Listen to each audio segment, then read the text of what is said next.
হজ যাত্রীদের জন্য সতর্ক বার্তা দিয়েছে সৌদি আরব। দেশটি জানিয়েছে এবার হজ মৌসুমে তাপমাত্রা ৪৭ ডিগ্রি সেলসিয়াস পর্যন্ত উঠতে পারে। শুক্রবার গালফ নিউজের এক প্রতিবেদনে এ তথ্য জানানো হয়। প্রতিবেদনে বলা হয়, সৌদি আরবের জাতীয় আবহাওয়া কেন্দ্র এনসিএম হজ যাত্রীদের জন্য একটি আবহাওয়া সতর্কতা জারি করেছে।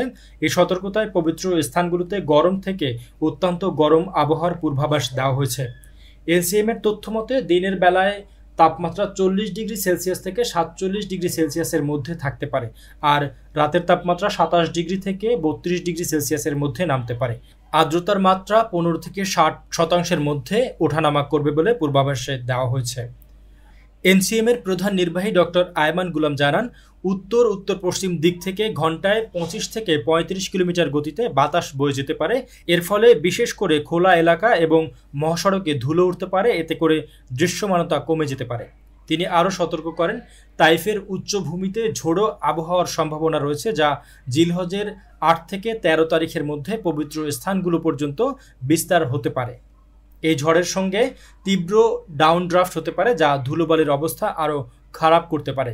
কর্তৃপক্ষ হজযাত্রীদের প্রয়োজনীয় সতর্কতা অবলম্বন করতে, পর্যাপ্ত পানি পান করতে এবং হজের সময় সরকারি আবহাওয়া আপডেট অনুসরণ করতে আহ্বান জানিয়েছেন। এদিকে সৌদি আরব হজযাত্রীদের সুস্থতা রক্ষার জন্য তাদের চলমান প্রচেষ্টার উপর জোর দিয়েছে। রাজ্যের বৃহত্তর কুল্ড রোড ইনিশিয়েটিভ অংশ হিসেবে সম্প্রতি মক্কা একটি শীতল পথচারী পথের উদ্বোধন করা হয়েছে।